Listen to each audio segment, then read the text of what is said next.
नमस्कार, यूसन के इस विशेष कार्यक्रम में आप सभी का स्वागत है। मैं हूं आपका होस्ट एनवी शर्मा। एक अमीर आदमी था और उसके पास 3 नौकर काम किया करते थे और उस अमीर आदमी को किसी वजह से विदेश यात्रा जानी पड़ी, जिस वजह से उसने तीनों नौकरों को बुलाया और उनसे पूछा कि मैं आपको कुछ दे के जाता हूं, और वो है एक टैलेंट। याद रखिएगा, उस ज़माने में प्राचीन काल में टैलेंट यानी एक सिक्का होता था। आजकल टैलेंट का मीनिंग आपके अंदर जो हुनर है उसको हम टैलेंट कहते हैं, लेकिन उस ज़माने में टैलेंट यानी सिक्का माना जाता था और काफ़ी कीमती सिक्का था वो। तो उसने तीनों नौकरों को एक एक सिक्का दिया और कहा कि ये टैलेंट मैं आपको दे रहा हूँ, आप इसको अपने बुद्धि के हिसाब से इस्तेमाल कीजिएगा। और वो चला गया विदेश यात्रा पर। पहले नौकर ने सोचा कि अगर मैं ये जो सिक्का है इसको ऐसे ही खर्च कर दूं, क्योंकि वैसे भी ये एक्स्ट्रा सिक्का है जो कि मेरे मालिक मेरा पगार तो दे ही रहे, तो फिर उसने उसको इधर उधर की बातों में खर्च कर दिया, फिजूल खर्ची की उसने और उस टैलेंट को ख़त्म कर दिया उसने। दूसरा जो था वो ज़रा बुद्धिमान था, उसने कहा कि मैं इस टैलेंट को एक्स्ट्रा है मेरे पास, तो इसको मैं दबा के रखूँगा ज़मीन के अंदर और कभी मुसीबत में इमरजेंसी में काम आ सकती है, और उसने उसको दबा के रख दिया। जबकि तीसरा नौकर जो था उसने उस टैलेंट को बिजनेस में डाला और उस बिजनेस का एक टैलेंट का 2 टैलेंट, 2 का 4, 4 का 8 करते चला गया और साल के अंत तक वो मालिक के इतना अमीर हो गया। मालिक आया, मालिक ने तीनों को बुलाया और पूछा कि आपने क्या किया था इस टैलेंट का। तीनों ने अपनी अपनी बातें बताया। मालिक पहले 2 लोगों पर काफ़ी नाराज़ हुआ कि एक ने तो टैलेंट वेस्ट कर दिया था, एक ने टैलेंट को दबा के रख दिया था, और तीसरे से बड़ा खुश हुआ और उसने अपना बिजनेस पार्टनर बना लिया, क्योंकि उसने पैसे को या टैलेंट को सही तरीके से इस्तेमाल किया था। तो हम सब की स्थिति दुनिया में कुछ ऐसी है, क्योंकि भगवान वो अमीर मालिक है और उसने हम नौकरों को टैलेंट दे के रखा है। ये हम पर डिपेंड करता है कि हम उसको कैसे यूज़ करते हैं। तो आप फैसला कीजिए कि आप फर्स्ट नौकर हो या सेकंड नौकर है या थर्ड नौकर हो। आज मैं ये कहानी इसीलिए सुना रहा हूँ क्योंकि आज हमारे स्टूडियो में एक विशेष मेहमान आए, एक बिजनेसमैन आए हैं जिनका नाम है राजेश रोकड़े जी, जो रोकड़े ज्वेलर्स के ब्रांड नेम को रिप्रेजेंट करते हैं। और इतना ही नहीं कि इन्होंने एक हम्बल बिगनिंग जिसको हम कहते हैं इतवारी में स्टार्ट किया, और वो हम्बल स्टार्टअप से आज एक ब्रांड नेम न केवल नागपुर में बल्कि आसपास के इलाकों में इस सेंट्रल इंडिया में बन चुके हैं। तो सर, राजेश रोकड़े सर का मैं बहुत बहुत स्वागत करता हूं। और मैं आपको बिना कुछ पूछे ये मान लेता हूं कि आप वो तीसरे सर्वेंट हो जिसने इस हम्बल बिगनिंग्स को एक इतने बड़े ब्रांड नेम तक पहुंचा दिया। सर, इससे पहले कि मैं ये सब चालू करूं कि मैं जानना चाहता हूं अपनी रोकड़े फैमिली की जो ज्वेलरी बिजनेस है ये इस हद तक कैसे पहुंच पाए? देखिए सर, ये करीब हम लोग की 4 जनरेशन की, 4 जनरेशन की ये कहानी है पूरी। पहले एक काम करने की स्टाइल होती थी कि पहले ऑर्डर से चीज़ें बनाई जाती थी। ऑर्डर आता था, गोल्ड आता था, बनाते थे, फिर कस्टमर जाता था। तो कई बार उसमें कन्फ्यूजन्स रहते थे कि भाई मैंने ऐसा ऑर्डर दिया, अब ऐसा बन के आया। तो इस टाइप का कन्फ्यूजन रहता था। तो धीरे धीरे ये पूरा शो बिजनेस में चेंज हुआ, बिजनेस पूरा हमारा। और दिखता है सो बिकता है। तो हम लोग खुद अपने आप को अभी शो बिजनेस में लेके आए पिछले करीब 25 सालों से। ये करीब 20 से 25 साल की जर्नी है। और देखा कि कस्टमर को क्या चाहिए वो हमने अपने तरफ से रेडी करना शुरू किया, और नागपुरकरों ने इसे हाथों हाथ लिया। और मैं कहता हूं कि आपने बोला कि रोकड़े ब्रांड है, तो मैं ये तो बोलूँगा कि नागपुरकरों ने ही ब्रांड बनाया उसको। और विरासत में यही 4 पीढ़ियों से सीखा है। मेरे दादाजी के फादर भी यही बिजनेस करते थे। मतलब एज अ सोनी समाज के होने के कारण हम लोग स्वर्णकार समाज के हैं हम लोग, तो यही देखा हुआ ऑब्वियसली यही काम किया था। पापा ने भी वही किया, हमने भी वही किया, बट हम लोग ने थोड़ा सा उसको एक्सप्लोर कर दिया। और ये बताना चाहता हूँ कि ये फैमिली बिजनेस है हमारा, इसलिए हम लोग पूरे परिवार के साथ करते हैं। आज भी मेरा छोटा भाई सारंग मेरे साथ है, मम्मी पापा हम लोग भी उनके साथ ही ये सब बिजनेस को करते हैं। मेरी वाइफ वो भी इस बिजनेस में। तो फैमिली बिजनेस फैमिली की तरीके से करते हैं, क्योंकि मेरा ऐसा मानना है कि हम लोग जब घर के एक और एक हो जाते हैं तो 2 नहीं होते 11 हो जाते जी। और उससे काफी कुछ इम्पैक्ट पड़ता है 100%। कैसा होता है कि घर का बंदा अगर साथ में ज्वाइंट होकर अगर कुछ बिजनेस को अगर हम लोग एक थॉट लेके चलते हैं, तो 100% इसके जो आउटपुट है या इनपुट है इतने अच्छे आते हैं कि हम लोग सोच भी नहीं सकते जी। सर, अभी जैसे त्योहारों का सीज़न शुरू हो चुका है पहले से ही, लेकिन अनफॉर्चुनेटली लॉकडाउन की वजह से, कोरोना की वजह से इसका काफ़ी कुछ इम्पैक्ट पड़ा। तभी नियरेस्ट त्यौहार जो आ रहा है धनतेरस, तो धनतेरस के लिए क्या प्रिपरेशंस करके रखा है आप लोगों ने, या दिवाली एज सच कही? देखिए, आपने सबसे पहले कोरोना के बारे में पूछा। देखिए, कोरोना तो एक मतलब ये थी कि बहुत ही अनफॉर्चुनेटली हमारे ज़िंदगी में हमने देख ली है। लेकिन ऐसा है कि इसने हमें एक सिखा दिया कि फैमिली वैल्यूज़ क्या होती है। वह एक, मैं तो कहता हूं कि उसको सकारात्मक तौर पे लेना चाहिए कि हमने वो अपना परिवार के साथ एक अच्छा समय बिताया। निश्चित तौर पे बिजनेस में लॉसेस हुए, 3 महीने सभी के बिजनेस में लॉस हुए, परंतु कई लोग उस वक्त ये सोचते थे कि इसके बाद रिसेशन आएगा, बिजनेस नहीं चलेगा या प्रॉब्लम्स आएगा। हमारे पास कुछ न्यूज़ भी ऐसी आती थी कि थाईलैंड में सोना बेचने के लिए लोग लाइन लगा के इतना, क्योंकि भाव भी बढ़ गए थे, तो लोग लाइन लगा के वहाँ सोना बेच रहे थे। तो हमारी इंडस्ट्री में ऐसी बातें चलती थी, बट ये उतना ही तय था, हमने बिल्कुल क्लियर समझ लिया था कि जिस देश में 125 करोड़ से ज़्यादा जनता है वहाँ कभी रिसेशन आ ही नहीं सकता, क्योंकि यहाँ डिमांड है। हमारे पास हर वर्ग का, हर समाज का, हर तबके का, हर लोग का डिमांड है, according to their pockets, businessman ही। तो इस वजह से ऑटोमेटिकली यहाँ कभी रिसेशन आने का डर नहीं था, और उसका हम लोग ने पूरी सकारात्मक तौर पे पूरी तैयारी की। और जैसे ही लॉकडाउन अनलॉक हुआ तो ग्राहकों ने बिल्कुल जो उनकी नीड्स थी, क्योंकि क्या हुआ, ये लॉकडाउन जब हुआ था वो समर का जो वेडिंग सीजन होता है उस समय हुआ था, तो करीब 70% शादियां नॉर्मली उसमें पोस्टपोन हो गई थी। 30% लोगों ने किसी भी करके उसको घर में ही कर ली, बट 70% पोस्टपोन होने की वजह से दिवाली में, अभी जो दिवाली के बाद जो शादियों का सीजन है उसमें बहुत ज़्यादा रश होने वाला, डिमांड है। तो मतलब कहीं ना कहीं वो कॉम्पनसेट हो जाएगा। It's only a thing of postponement. Yes, और इसको बहुत ज़्यादा नेगेटिविटी से नहीं सोचना चाहिए, इसको पॉजिटिविटी से ही सोचना चाहिए, ऐसा लगता है। हाँ जी सर, जैसे अभी आपने कहा गोल्ड का जो बिजनेस है इसमें फ्लक्चुएशंस होते रहते रेट्स को लेकर बिकॉज ऑफ डिफरेंट रीजंस, ठीक है। एक सेकेंडली आपने कहा वेडिंग जरा इस बार समर सीजन में जैसा होना चाहिए था वैसा नहीं हुआ, जिस वजह से भी गोल्ड के रेट्स पर इम्पैक्ट हुआ। तो गोल्ड रेट्स के बारे में कि कैसे कंट्रोल होता है, कैसे डिक्टेट होता है, कैसे डिसाइड होता है, इसके बारे में बताइए। क्योंकि मैं ये इसीलिए पूछ रहा हूँ क्योंकि हमारे पास 24 कैरेट गोल्ड है, 22 है, 18 है, 14 है, तो rates are decided on what basis? देखिए, अकॉर्डिंग टू प्योरिटी उसके रेट डिसाइड होते हैं, बट एक थंब रूल एक जो होता है कि बेस रेट ये अकॉर्डिंग टू डिमांड और सप्लाई होता है नॉर्मली। बट गोल्ड के मामले में थोड़ा सा एक दो चीज़ें सपोर्ट करती है। जब कभी अस्थिरता होती है पूरी दुनिया में तब जाके गोल्ड शूट आउट होता है, ऊपर होता है। और ऑल ओवर वर्ल्ड, इंडिया में नियर अबाउट 900 से 1000 टन इंपोर्ट होता है गोल्ड एवरी ईयर। इतना डिमांड लगता ही लगता है, इतना gold all over the world से इंपोर्ट होता है या? हाँ जी, देखिए साउथ अफ्रीका से होता है कई बार, और भी लंदन से हो जाता है, कई जगह से आता है। देखिए, गोल्ड का रेट जो होता है अकॉर्डिंग टू प्योरिटी होता है। आज इंडिया में जो कंजम्पशन है करीब 900 से 1000 टन के आसपास कंजम्पशन है, इंपोर्ट होता है, और ये अलग अलग देशों से इंपोर्ट होता है। कभी साउथ अफ्रीका से, कभी लंदन से होता है, और भी देश है जहाँ से इंपोर्ट होता है। बट गोल्ड के रेट जो बढ़ते हैं वो ग्लोबली होता है, क्योंकि जब कभी अस्थिरता होती है, किसी प्रकार का अगर भय होता है, जैसे कि आप कोरोना के काल में ही देख लीजिए, जब कोरोना स्टार्ट हुआ था तब रेट थे कुछ 38,000 के आसपास, और बाद में अक्षय तृतीया बीच में आई है, 46,500 के आसपास रेट चले गए थे। तो करीब 9,000 के आसपास रेट तभी बढ़ गए थे। और उसके बाद पिछले 2 महीने पहले 58,000 तक के रेट गए थे। तो ये क्यों हुआ था? क्योंकि क्या हुआ था, अस्थिरता होने के कारण, कोरोना की वजह से सब लॉकडाउन हो गए थे। जहां जहां लोग इन्वेस्ट करते थे गोल्ड के अलावा, वहां से सब फंड वापस निकल गया था। तो उन सभी को ये लगता कि सेफ और जिसको बोलेंगे कि हमारा जहां बढ़ सकता है वो एकमात्र इंडस्ट्री उनको लगती थी कि गोल्ड इंडस्ट्री है, इसलिए वहां इन्वेस्टमेंट बढ़ गया था। तो ये सब कारण की वजह से ही गोल्ड शूट आउट हो गया। और अभी पिछले कई सालों से अगर देखेंगे, कोई भी चीज़, मैं तो कोई भविष्य करता हूँ नहीं कि आगे क्या होगा, बट इतिहास के आधार पर इतना बोल सकता हूँ कि आने वाले दिनों में गोल्ड और भी ब्राइट है और गोल्ड के रेट्स बढ़ेंगे। मुझे लगता है कि इस साल ही आपको दिवाली या दिवाली के बाद नया एक बेंचमार्क दिख जाएगा। जी सर, आपने गोल्ड की बात की। एक टाइम था जब प्लेटिनम को गोल्ड से ज़्यादा महत्व दिया जाता था और उसको कॉस्टली भी माना जाता था, और था भी, लेकिन आजकल वो प्लेटिनम को ज़्यादा लोग प्रेफर करने लग गए। तो इसके पीछे कोई खास कारण हो सकता है या फिर बाद में टेस्ट चेंज हो रहे लोगों के? देखिए, इसमें भी 2-3 कारण है। उसमें से लोगों की टेस्ट चेंज भी है एक कारण, लेकिन सबसे बड़ा कारण ऐसा है कि पहले गोल्ड एक 10,000, 15,000, 20,000 रुपये प्रति 10 ग्राम था।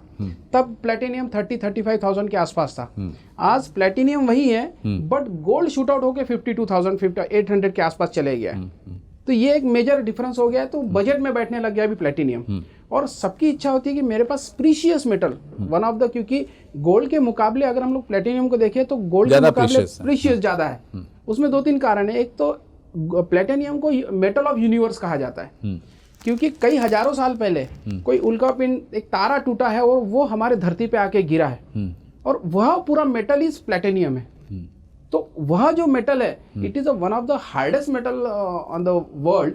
तो उसकी अगर अंगूठियां बनाते हैं उसमें डायमंड हम लोग सीटिंग करते हैं। नॉर्मली लोग प्लेटिनियम में जब एंगेजमेंट होती है तो उसके लिए प्रीफर करते हैं, क्योंकि कोई भी चाहता है कि हमारा बंधन एकदम मजबूत रहे और वो अंगूठी मेरी सालों साल रहे। तो इसलिए लोग प्लेटिनियम की तरफ झुकाव बढ़ गया है और इसलिए स्पेशली वेडिंग जो रिंग्स या एंगेजमेंट की रिंग्स होती है वो प्लेटिनियम में पसंद की जा रही है। और एक अभी कल्चर चेंज हुआ है, पहले गोल्ड, पीला गोल्ड ज्यादा पसंद किया जाता था, बट अभी सिस्टम थोड़ा धीरे धीरे चेंज होते जा रहा है। पहले गोल्ड को रोडियम करके व्हाइट किया जाता था, लेकिन अभी गोल्ड और प्लेटिनियम का कॉम्बिनेशन, अलॉय, हाँ, गोल्ड और प्लेटिनियम का कॉम्बिनेशन वाली चीजें बहुत ज्यादा पसंद करने लग गए, क्योंकि येलो, कॉपर, रोज गोल्ड और येलो इस टाइप के कलर उनको हर चीज में चाहिए। व्हाइट गोल्ड भी, जी जी जी, हाँ जी। तो जैसे आपने कहा कि जैसा टेस्ट डिफर कर रहे हैं और मतलब लोगों की अपनी एक मजबूती और ये चाहिए। सर, इसके साथ साथ एक और प्रेशियस चीज़ है और वो है जेमस्टोन्स। तो जेमस्टोन्स की परख कैसी करनी चाहिए, उसके क्या पैरामीटर्स एक कस्टमर ने फॉलो करनी चाहिए और रोकड़े ज्वेलर्स क्या सजेस्ट करता है इन जैसी चीज़ों को खरीदते समय? क्योंकि हाल ही में एक स्टोन के बारे में बातें हुई थी, वो 1000 का भी स्टोन है, 4000 का भी स्टोन है, 3000 का होता है। हाउ टू वेरीफाई कि ये जेन्युइन कौन सा है और सिंथेटिक कौन सा है? देखिए, बहुत अच्छा सवाल है आपका ये, बहुत मतलब सभी के लिए काम की चीज़ बता रहा हूँ मैं। देखिए, कभी भी जेमस्टोन होता है ना, वो जिसमें जितना ट्रांसपेरेंसी रहेगी, देखने में क्लियरेंस रहेगा, जैसे आप पन्ना ले रहे हैं आप, या आप पुखराज ले रहे हैं, उसमें जितना वो क्लियर रहेगा उतना वो महंगा होते जाएगा, जितना साइज बड़ा होगा उतना महंगा होते जाएगा। मैं एक उदाहरण के तौर पे आपको बताता हूँ, मार्बल, दैट इज ऑल्सो मतलब नेचुरल चीज है। मार्बल में अगर आप जितने ब्लैक कलर्स के लाइनिंग्स होगी उतना सस्ता होगा, जितना वो व्हाइट होगा उतना महंगा होगा। सेम वैसे ही जेमस्टोन्स में होता है, क्योंकि ये भी एक नेचुरल रिसोर्सेज निकलता है। तो अगर पन्ना ले रहे हैं उसमें अगर पारदर्शिता उसकी ज्यादा है, ट्रांसपेरेंसी ज्यादा है, उसका कलर अच्छा है, तो ऑटोमेटिकली वो महंगा महंगा होते जाएगा। और जैसे जैसा वो ओपेक होते जाएगा वैसे वैसे उसकी कीमत कम होती जाएगी। और रही बात, आपने ये भी पूछा कि उसकी शुद्धता या विश्वसनीयता कैसे उसको देखा जाए, तो उसमें मैं ये बोलूंगा कि जब भी आप रत्न लेते हैं तो उसका सर्टिफिकेट जरूर ले, क्योंकि वह लेबोरेटरी से टेस्ट किया होना चाहिए, तो किसी प्रकार का आपके साथ धोखा नहीं होगा। सेम कंडीशन में हम लोग गोल्ड में भी यही फॉलो करते हैं, डायमंड में भी यही फॉलो करते हैं, क्योंकि ग्राहक को कॉन्फिडेंस चाहिए। हम जितना ट्रांसपेरेंसी के साथ कस्टमर के सामने पूरी चीजें रखेंगे तो कस्टमर का जो विश्वास बैठेगा वो देखने लायक होगा। जी जी। 1890 में महात्मा गांधी जी ने कस्टमर्स को लेकर एक बहुत इंपॉर्टेंट बात कही थी सर, और वो था कि a customer is a most important visitor on our premises. Yes, he is not dependent on us, we are dependent on him. Yes. He is not an interruption in our work, Yes. but he is a part and parcel of it. Yes. And he is not an outsider, but he is a part of it again. And we are not doing him a favor, but he is doing us a favor by Yes, allowing us to do some, give an opportunity to serve him. Yeah. तो ये मैं इसलिए पूछ रहा हूँ क्योंकि रोकड़े jewellers ने हमेशा, मैंने देखा, कस्टमर्स को बहुत अहमियत दी है। और आपका जो कस्टमर्स को लेकर जो एक हैप्पी कस्टमर्स कैंपेन चलता है, तो उसके बारे में बताइए। और ये कंसेप्ट कहाँ से आया? Was it from some professional या फिर आपके घरगुती इलाज जैसे उसका है? देखिए, कस्टमर इज ऑलवेज राइट, ये हमें सोचना है। Yes, customer is always right, what ever he saying, हमने अगर ये सोच अपने दिमाग में रख दी कि वो सही है, तो शायद कस्टमर कभी भी अनसेटिस्फाइड होकर अपने यहाँ से कभी नहीं जाएगा। और एक चीज हम लोग और फॉलो करते हैं, जब कभी भी कस्टमर हमारे दुकान में आता तो वही एक प्रॉफिट है। अदरवाइज एवरीबडी इंक्लूडिंग मी, मैं एक्सपेंसेस हूँ, क्योंकि मैं वहां से अर्न करके खर्चा ही करने वाला हूँ। बट कस्टमर जब हमारे यहाँ आता है तो ही इज ओनली प्रॉफिट।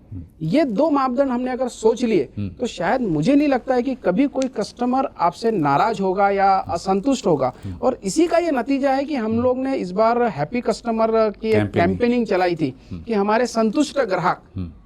बाकी ऐसा है कि यह थॉट हम लोग ऐसे ही घर पे बैठे थे और माननीय हमारे प्रधानमंत्री जी बोल रहे थे कि आत्मनिर्भर भारत पे बातें चल रही थी।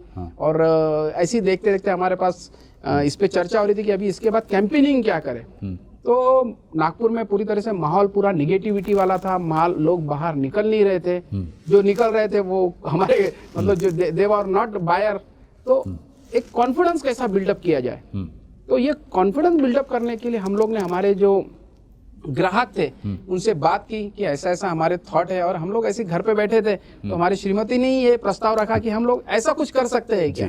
हम लोग नॉर्मली खाना खाते समय हम लोग साथ में बैठते हैं तो चर्चाएं करते हैं, तो उसी में से वो जो मंथन होता है उसी में से बातें निकलती है। तो एक ऐसे ही थॉट उन्होंने निकाला कि ऐसा हम कर सकते हैं क्या, और थॉट बहुत ही अच्छा लगा, और वो थॉट पे हम लोग ने उस पर वर्किंग किया, और आज one of the best campaigning में जिसको बोल सकता हूँ, हमने जितनी भी कैंपेनिंग की है उसमें सबसे ज्यादा इस कैंपेनिंग को सराहाया गया।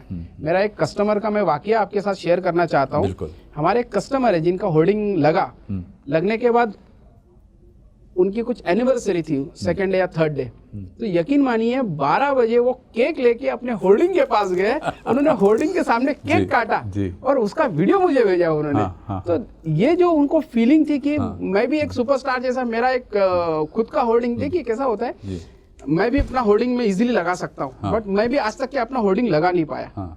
और आज वो कस्टमर जो कभी उन्होंने सोचा नहीं था कि भाई मेरा एक फोटो भी रोकड़े के ब्रांड के साथ कभी आएगा क्या, और वो हमारे रियल ब्रांड है, वो हमारे रियल ब्रांड एम्बेसडर है। क्योंकि कोई भी प्रोडक्ट या कोई भी ब्रांड बड़ा तभी होता है जब उसके ग्राहक उसके साथ हो। मैं कितना भी बड़ा ब्रांड एम्बेसडर ला लूं, बट वो माल नहीं खरीदेगा, माल खरीदने वाले तो मेरे रियल कस्टमर है, वही। तो हमने सीधा कस्टमर को पकड़ा है और सीधा कस्टमर को ही ब्रांड एम्बेसडर बनाया जी। और मैंने देखा शहर में और आसपास के इलाकों में आपके जगह जगह जो होर्डिंग्स लगे, उन सब में आपके हैप्पी कस्टमर सच में स्माइल करते हुए दिख रहे हैं, बिल्कुल जेन्युइन स्माइल है वो।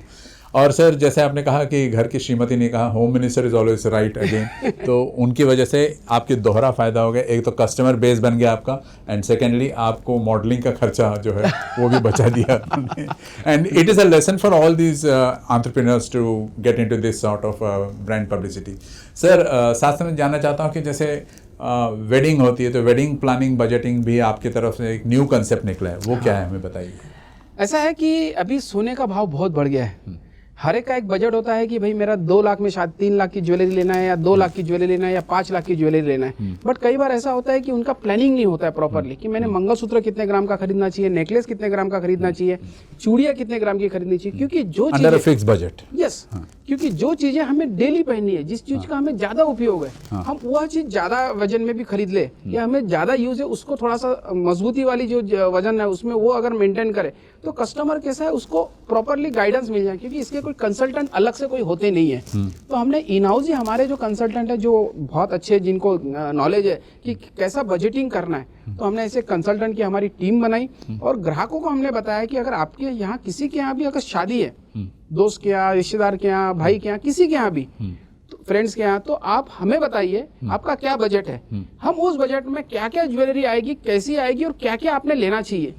नहीं तो ऐसा होता है कि एक आध हम लोग पूरी ज्वेलरी लेते हैं और बिंदिया ही भूल जाते हैं, या कई बार ऐसी ज्वेलरी खरीद लेते हैं जो बाद में पेटी का धन हो जाता है, या ऐसी ज्वेलरी खरीद लेते हैं कि वो हमारे उपयोग में प्रॉपर आता नहीं आता है। हाँ। तो ये सब चीज को हम लोग ने ध्यान रखते हुए हमने एक ऐसा कॉन्सेप्ट लाया हमारे ग्राहकों के लिए कि आप सिर्फ इतना बताइए, हमारे फोन नंबर पे इतना कॉल करके बताइए कि हमारे इतना बजट है, हमें क्या क्या ज्वेलरी इतने बजट में आ सकती है। तो हमें 2-3 ऑप्शंस हम लोग बना के उनको दिखाते हैं, फिर उसके हिसाब से वो हम लोग उनसे चर्चा करते हैं, और चर्चा करके एक फाइनल आउटपुट देते हैं, जिससे कि ग्राहक भी खुश हो जाते हैं और हम भी खुश हो जाते हैं।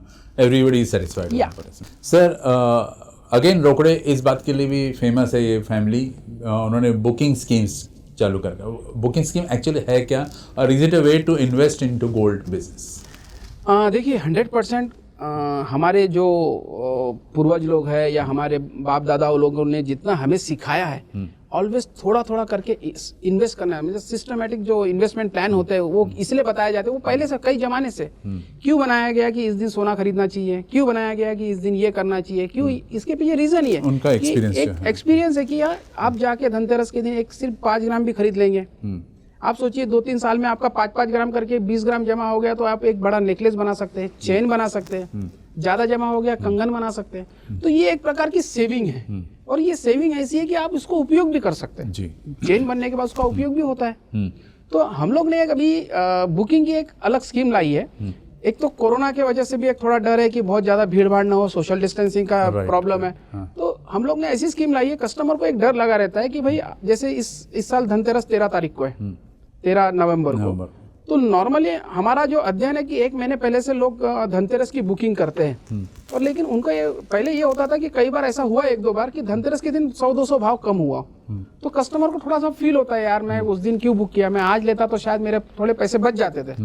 तो ये जो डर है ये निकालने के लिए कि ग्राहक को हमने ये ऑप्शन दे दिया कि जिस दिन आपने बुक किया वो डेट, उस दिन का रेट, वो डेट अगर उस दिन अगर भाव कम है और धनतेरस के दिन ज्यादा है तो आपको बुकिंग वाला रेट लगेगा, विचएवर इज लो, और धनतेरस को अगर कम हो गया आपकी बुकिंग से भी तो हम लोग धनतेरस वाला रेट दे देंगे। तो कस्टमर को ये कॉन्फिडेंस हो जाता है कि दोनों में से मुझे सस्ता वाला रेट मिलने वाला है। तो वो भीड़ भाड़ में जो चूज करने के लिए जो टाइम लगता है, आज सोचिए धनतेरस के दिन बहुत ज्यादा क्राउड होता है, राइट, उस समय फिर सब लोग एक साथ आ जाते हैं तो उनको फिर उतना आराम से देखने नहीं मिलता है। तो हमने ये एक स्कीम लाई है कि आप पहले आइए, आप पसंद करके अपना बुकिंग करके रख लीजिए, जिससे कि उस वक्त सिर्फ और सिर्फ डिलीवरी ही लेना रहेगा, तो आपको किसी प्रकार की तकलीफ नहीं होगी। सर, तो इन्हीं स्कीम्स के माध्यम से रोकड़े ज्वेलर्स जो है आज इतना फेमस होते जा रहा है और ब्रांड नेम बनते चला जा रहा है। साथ साथ में मैं थोड़ा सा रिवाइंड करना चाहूँगा और हम लोग जेम्स की तरफ वापस चलते हैं, स्टोन्स की तरफ। इसके लिए लेकिन एस्ट्रोलॉजी का नॉलेज होना बहुत ज़रूरी है। तो क्या आपके पास ऐसा कोई प्रोफेशनल ब्रांडेड एस्ट्रोलॉजर है या आपके फैमिली में ही ये एस्ट्रोलॉजी का एक ये भी पार्ट एंड पार्सल है? देखिए हमने इसका भी प्रॉब्लम सॉल्व किया। देखिए क्या होता है, ऑलवेज हम लोग एक ध्यान रखते हैं कि ग्राहक को क्या चाहिए, ग्राहक संतुष्टि कहाँ होगी। जैसे हमने बुकिंग के लिए आपको बताया कि ग्राहक इससे संतुष्ट हो गया, ग्राहक आने के बाद उनको सर्विसेज मिली। जैसे हमारे एक चीज मैं ये वाला आपका क्वेश्चन लूंगा, लेकिन उसके पहले एक और चीज बताता हूँ। हमारे यहाँ से अगर कोई ज्वेलरी खरीदता है तो लाइफ टाइम उनको सर्विस फ्री है। कभी टूट गया, फूट गया, कुछ भी हो गया तो ऑलवेज फ्री ऑफ कॉस्ट हमारा कारीगर रिपेयरिंग उनको फ्री ऑफ कॉस्ट होता है। तो ये हम लोग सर्विस की तरफ ज्यादा ध्यान देते हैं, क्योंकि कस्टमर को अगर सर्विस मिल गई तो हमें वो कभी नहीं छोड़ेंगे। राइट। सेम वैसे जेम स्टोन के लिए कई बार कस्टमर आते थे, उनको इच्छा होती थी कि मैं माणिक पहनूं, मैं नीलम पहनूं, या हम लोग पन्ना पहने, एमराल्ड पहने। तो बट उनको एक डर लगा रहता था कि पता नहीं, जैसे अभी कई लोग रहते हैं कि डायमंड की अंगूठी लेना है, पसंद तो आ जाती थी बट मेरे राशि में लगती है नहीं लगती है, फलता है नहीं, कंफ्यूजन होता था। और कई बार ऐसा होता था कि वो कहीं पेपर वेपर में पढ़ लेते थे कि भाई मेरे को ये लगता है, बट एक्चुअल में उनकी कुंडली के हिसाब से वो नहीं लगता है। तो हम लोग ने क्या किया, इन हाउस ही एक PhD होल्डर, एक ज्योतिष शास्त्री हम लोग ने अपॉइंट किया है, और वो उनको एक जगह दे दी है, वो आपको पूरा गाइड करते कि आपको ज्योतिष शास्त्री के कुंडली के हिसाब से आपको स्टोन की जरूरत है या स्टोन की जरूरत नहीं है। आपको अगर किसी मंत्र जाप वहां से शुरू कर सकते हैं। हाँ, मंत्र जाप की जरूरत है तो मंत्र जाप वही बता देते हैं। उसमें किसी प्रकार का कमर्शियल एंगल नहीं है, बट यह एंगल है कि केवल और केवल कस्टमर सेटिस्फेक्शन, कस्टमर सर्विस, ये उसके पीछे रीजन है। जी जी। सर, जैसे आमतौर पे दिवाली की बात कर रहे हैं हम, दिवाली में गिफ्ट्स का एक लेन देन चलता है, तो इसमें कॉर्पोरेट गिफ्ट्स के लिए आपके पास कोई स्कीम है या फिर बाद में ordinary customer, why corporates, anybody, ऐसा कुछ गिफ्ट स्कीम्स है आपके पास? हाँ बिल्कुल, क्योंकि देखा गया है कि काफ़ी लोग दिवाली में अपने जो वेंडर्स होते हैं उनको गिफ्ट देते हैं, अपने रिश्तेदारों को गिफ्ट देते हैं। तो कारपोरेट बड़ी बड़ी कंपनियां नागपुर में है, वो भी अपने वेंडर्स को कई गिफ्ट देते हैं, अपने कस्टमर्स को जो HNI कस्टमर होते हैं उनको वो गिफ्ट देते हैं। तो इस टाइप के कारपोरेट गिफ्ट्स हमारे पास बिल्कुल हम लोग ने वाइड रेंज इसमें रखी है। हमारा एक नंबर उस पर लिखा रहता है, आपको सिर्फ उस नंबर पे आपका रिक्वायरमेंट लिख देनी है, भेज देनी है, मैसेज करनी है, तो हमारी टीम जाती है, उनको हमारे सब डिजाइन दिखाते हैं उनके डोर स्टेप, और अकॉर्डिंग टू उनकी चॉइस, बजट, उसके हिसाब से हम वो सब चीज़ें डिलीवर करते हैं। जी जी।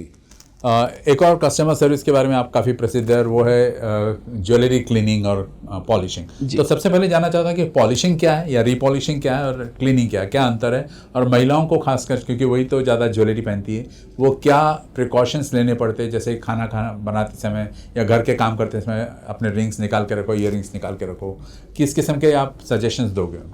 देखिए, ज्वेलरी नॉर्मली गंदी कब होती है कि उसमें किसी प्रकार, जैसे सिंपल 2 जगह ज्यादा प्रॉब्लम जाता है कि महिलाएं जब घर पे खाना बनाते हैं, अगर आटा गूंथ रहे तो वो ज्वेलरी के अंदर, अंगूठी के अंदर पूरा आटा घुस जाता है, तो वहाँ एक प्रॉब्लम जाता हो। या फिर नहाते समय में भी कई बार ऐसा होता है कि शैम्पू होता है या साबुन होता है, केमिकल होता है उसमें, तो वो ज्वेलरी को इम्पैक्ट करता है। तो एटलीस्ट नहाते समय या खाना बनाते समय अगर उसको निकाल के रखते हैं आप, जैसे अंगूठी को स्पेशली, क्योंकि चेन वेन तो ठीक है जिसमें कहीं अटकता नहीं है, किसी तरह का मैल नहीं घुसता है, बट ऐसी कोई ज्वेलरी जिसमें छेद हो या डिजाइन हो, वहाँ जमा होने की जगह है, तो उनको अगर उन्होंने निकाल के रख दी थोड़ी देर के लिए, अपना काम करके फिर पहन ली, या इस हाथ से इस हाथ कर लिया, तो शायद ये एक प्रॉब्लम शॉर्ट आउट हो सकता सकता है और नॉर्मली घर के अंदर भी आप इसको क्लीन कर सकते हैं।